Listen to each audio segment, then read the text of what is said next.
It's Honeysuckle and Rachel Blackmore racing's golden duo. Tiger Roll joins the greats and beats Magic of Life.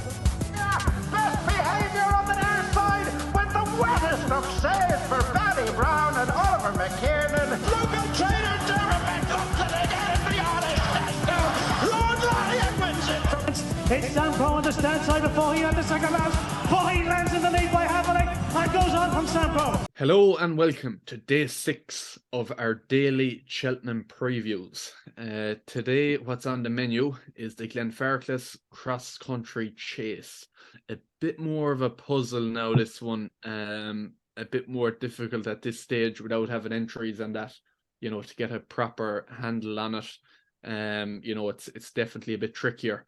But look, we'll do our best. Make sure to go back and have a look at our other previews. We've done the Champion Chase, the Champion Hurdle, the Stayers Hurdle, many others, the Ryanair Gold Cup. So there's plenty there to be looking at, and we'll have plenty more coming to you at 9:30 every morning.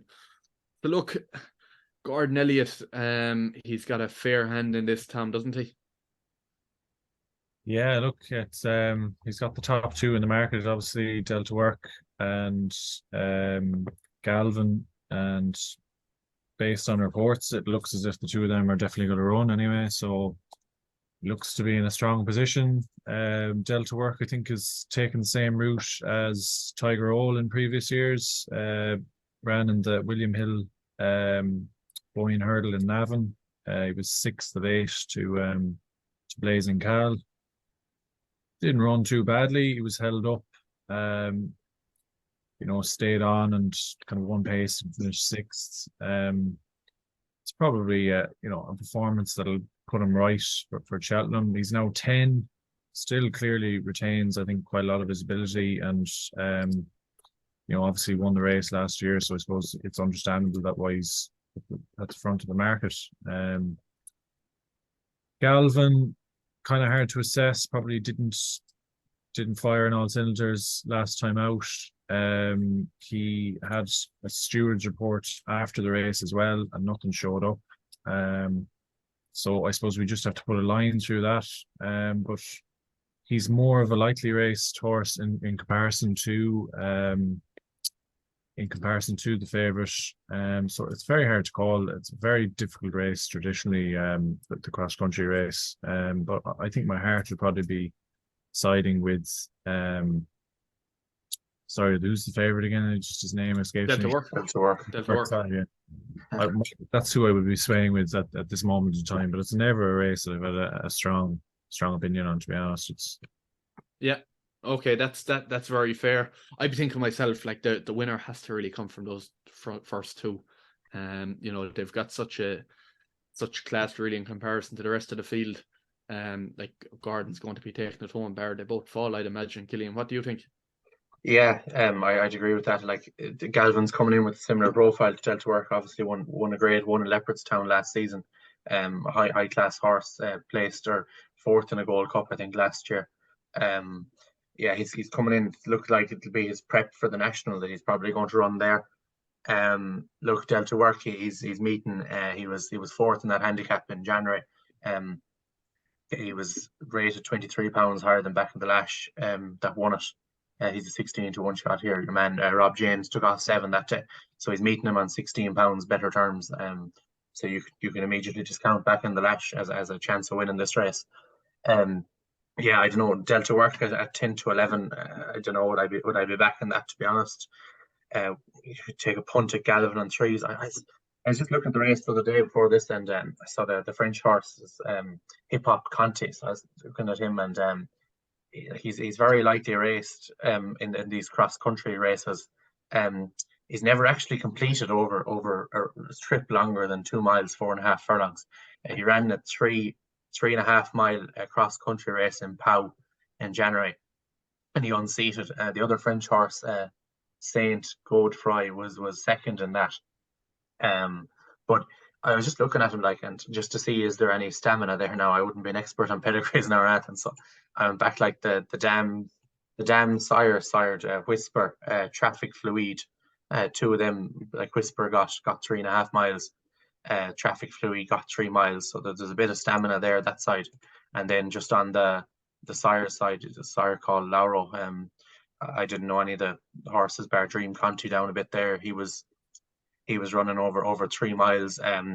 For Noel Mead, he ran in the Irish national trial, or the one of them big long handicaps, 3 miles 7 in Punchestown before. So like he's a bit of stamina as well. So I'd say this lad probably be all right stamina wise, but I wouldn't be able to guess the form. Like his 7-1 shot, I thought he was very short. But yeah, the one like down the bit, a small bit, like Gin on Lime, like she's only 7. She's only unexposed at these extreme trips. Like she does get the 3 miles. She got her in the Kerry National, just a bit further. She's a very good jumper, so I think that'll suit. I think Henry said she schooled very well in January when she went over for schooling over there. She's just suppose, like, I go back to Balco de Flo there a couple of years ago. It's going really well in the cross country. The one Tiger Roll one in 2021. It's traveling really well and came down, and then he went out then a month later or 3 weeks later and came second in the national. I just think that like Henry just did very well with him, and he was obviously a lot of back class and stuff, but like Gin on Lime, she's classy enough animal, like, and 20-1 there. There's a lot of question marks about the horses between Galvin and Gin on Lime in the betting, so I don't know, maybe a chance her a few quid each way, but there is, that's a very fair point. On Gin and Lime, Delta Work very short, but definitely the most likely winner for me. I think the most likely winner for most people. Galvin, you don't know how we'll take to the track, but he certainly got class there as well. Free Wheel and Dylan, I was probably a bit generous giving him 2 stars there. But at the same time, he's an Irish national winner. He loved the trip. He's the kind of horse too, pop him out in front, he could love the test the cross country course will bring to him. He's the kind of horse I think who could excel in it. But I'm a bit generous there with 2 stars. It's between the first 2, Gin and Lime. You've given that a very fair shout there. Right, lads, there's no point talking here for the sake of talking and having this 20 minutes long. That's not the idea. It needs to keep it short and snappy. So look, it's not a race to have a huge opinion on. Delta Work, the most likely winner. Tom, do you have any more to add to that? Is there anything at a bigger price that you have any input on? Or are you going with Delta Work? Not a major strong opinion in this race. Obviously, Delta Work is a very strong favourite. But I would mention Singing Banjo. He's a 13-year-old who is just the most bizarre profile ever. I think he's ran 32 times in points, only ever won twice. But for some reason, he just seems to take to cross-country races. He was second to Delta Work in Punchestown back in November, and he was only beaten by a short head, having been rated 88, and Delta Work on the day was rated 157. So stranger things have happened in this race. I remember a new story. Michael Horgan won the race as a 13-year-old. I think he was 33-1. I don't know how many years ago that is. If something was to happen to the top end of the field, maybe he might be small each way bet, but no strong opinion really. Maybe if Foxy Jacks was to run and wipe out the whole field and leave Singing Banjo on his own, he might win. Yeah, yes, Foxy Jacks could do that. Very possible. I'd say that could be your best chance. Killian? Galvin at the prices. Okay, so lads, thanks very much for listening. It was a tricky enough race. It's very early, so we'll be looking at the cross country. But if we've missed anything at the prices too, be sure to let us know in the comments. Or if you have any comments on what we've said, whether agreeing or disagreeing, let us know. And we'll be back at 9:30 tomorrow with our next preview. Thanks very much. Good luck. Cheers, thank you. Vauban finds more now and kicks away and up the hill. Vauban wins the JCB Triumph Hurdle. Round the home turn, Davy Russell decides to send Presenting Percy on now. It's a beautiful straight, 11 victories for Honeysuckle. She is the winner of the Unibet Champion Hurdle. Heaven help us, runs riot to win the Coral Cup. Manila Indo is all out, flat out, but he wins the Gold Cup.